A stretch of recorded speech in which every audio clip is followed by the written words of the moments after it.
জি, তার প্রথম কথাটি হচ্ছে এই যে আমরা যে আগে থেকে একটা কথা শুনি যে সাহারির জন্য এক ঢোক পানি হলেও পান করবে, মা চাচির মুখে শুনেছি এই কথাটি সঠিক। রাসূল সাল্লাল্লাহু আলাইহি ওয়াসাল্লাম বলছেন যে তাসাহারু ওয়ালাউ বিজুরআতিন মিন মাইন, এক ঢোক পানি হলেও সাহারি খাও। তাহলে আমরা আগে থেকে যেটা শুনি সেটা ঠিক আছে, সাহারির জন্য এক ঢোক পানি হলেও পান করো। আল্লাহ রাসূল বলেছেন তাসাহারু ফাইন্নাহু ফিহাল বারাকা, সাহারি খাও তাতে বরকত আছে। তাহলে বরকতের ব্যাপার, এদিকে আদেশ হোক, এরপরেও ফরজ নয়, সাহারি ছাড়াই সিয়াম হবে, এই কথা মনে রাখেন। আর সাহারি সেহরি নয়, শব্দটা সেহরি নয়, সেহরি মানে জাদু, আর সাহারুন মানে শেষ রাতের খাওয়া, উলট পালট হয়ে আছে শব্দ। এরপরে ইফতার জরুরি। রাসূল সাল্লাল্লাহু আলাইহি ওয়াসাল্লাম বলছেন আমার নিকটে সবচেয়ে প্রিয় মানুষ ওই আমার বান্দার যারা তাড়াতাড়ি ইফতার করে। আল্লাহ রাসূল বলেছেন মানুষ অতদিন কল্যাণে থাকবে যতদিন তাড়াতাড়ি ইফতার করবে।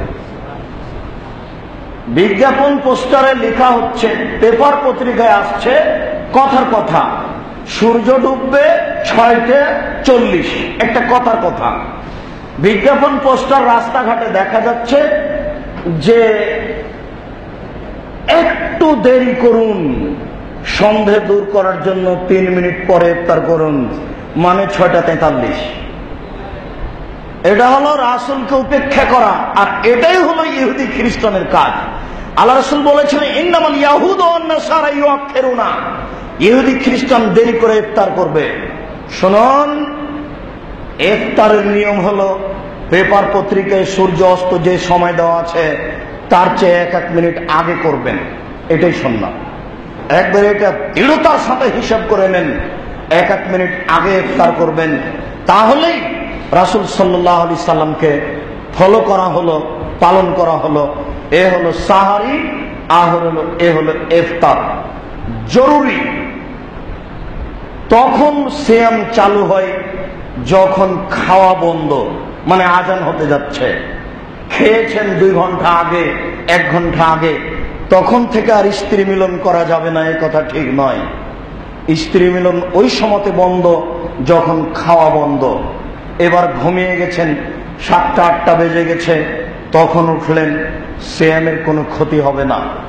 গোসল করেন, সালাত আদায় করেন, সিয়াম থাকেন, এটাই বিধান। রাতে দিনে স্বপ্নদোষ হলে সিয়ামের কোনো ক্ষতি হয় না, আপনি সিয়াম থাকুন।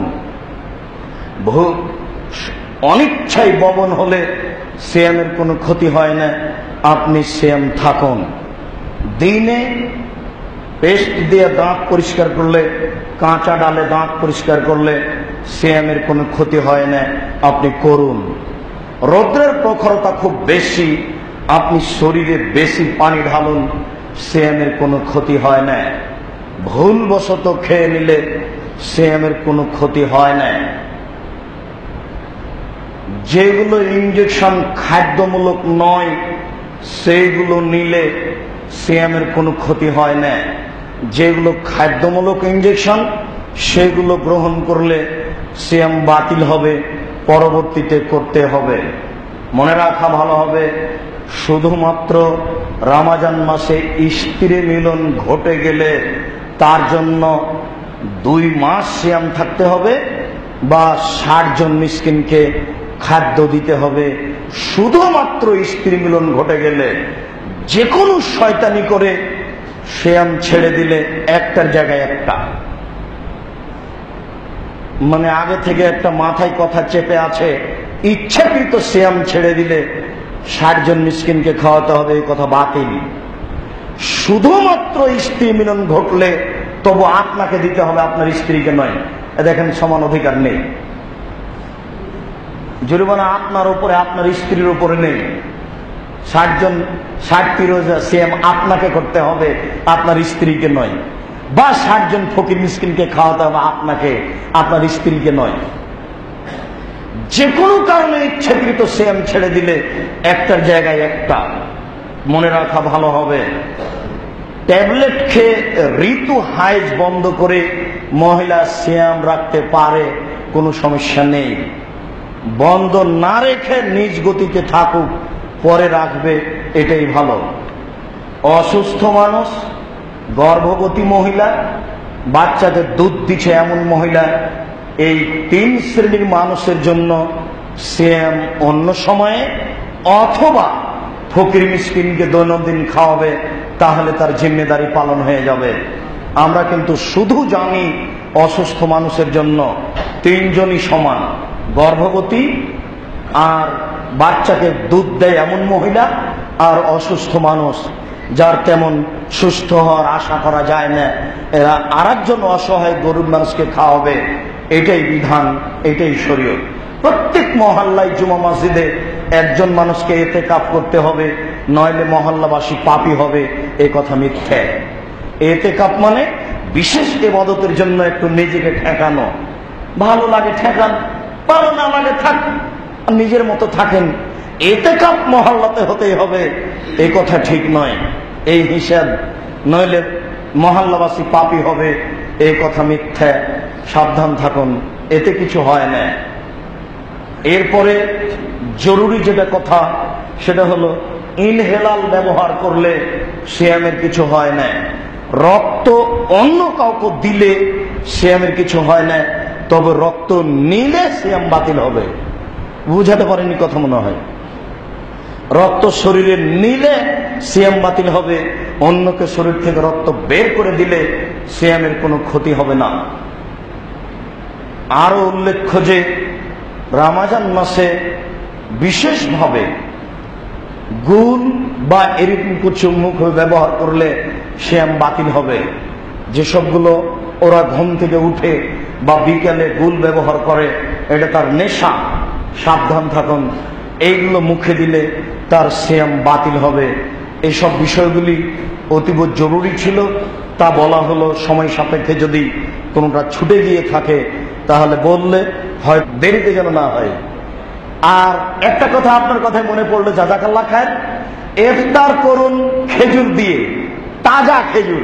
আল্লাহ রাসূল বলছেন যে যে ইফতার করবে ফাল ইফতার বে তামারাতিন রতাবিন, তাজা খেজুর দিয়ে ইফতার করবে। ফালাম ইয়াজিদ ফাতুমায়রাতিন, তাজা খেজুর না পেলে শুখা খেজুর দিয়ে ইফতার করবে।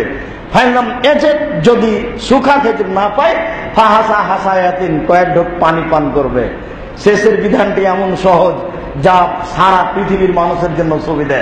এরপরে যত দামি খাদ্য হোক না কেন, ও ইফতার করার যোগ্যতা রাখে না। কথা বুঝাতে পারিনি? বুঝাতে পারিনি মনে হয়। আপনার খাদ্য যত দামি হোক, ইফতার করার মতো ও যোগ্যতা রাখে না ওই খাদ্য। বলুন তো, ইফতার করার জন্য 1 নম্বরে কি? তাজা খেজুর, না হলে শুখা খেজুর, না হলে পানি। আপনার বাড়ির মিষ্টি নয়, সে যত দামি হোক, এটাই বিধান। এরপরে যা পারবেন খান, একটু কম করে ইবাদত ভালো করে করেন। আল্লাহ তৌফিক দান করুক, আল্লাহুম্মা আমিন।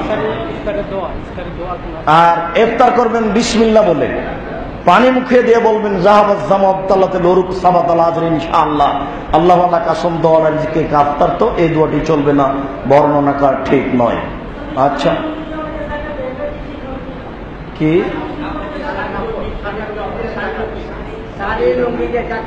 ওহো, খুব জরুরি কথা এটা। যাকাতের টাকা পরিবর্তন করা যাবে না। যাকাতের টাকা টাকায় দিতে হবে। পাওয়া যাচ্ছে যে যাকাতের শাড়ি পাওয়া যায়, যাকাতের টাকা দিয়ে শাড়ি কিনে দানসে দেখানো চলবে না। যাকাতের টাকা সরাসরি ফকির মিসকিন কওমি খারেজি মাদ্রাসায় দিয়ে দেন। কোন প্রতিষ্ঠানে দিচ্ছেন, দেওয়ার বেলায় খুব সাবধান থাকবেন, ওদের যেন পাপের সহযোগিতা না হয়। ফকির মিসকিন কওমি খারেজি মাদ্রাসায় দেন যাকাত। আর নিজের টাকা দিয়ে শাড়ি কিনে দান করেন। বোঝা যায়নি? নিজের টাকা, ব্যবসায় টাকা, পৈতৃক সম্পত্তি দান করে নেকি অর্জন করেন। আর যাকাতের টাকা টাকাই সরাসরি এই 3টা খাতে হস্তান্তর করুন। এটা উলট পালট করেন না, ওটাতে আদায় হবে না। আর আরেকটি জরুরি কথা, আপনার ওই টাকা দিয়ে ফিতরা আদায় হবে না, শস্য দিয়ে ফিতরা আদায় করতে হবে। টাকা দিয়ে নয়, শস্য দিয়ে ফিতরা আদায় করতে হবে। আসসালামু আলাইকুম।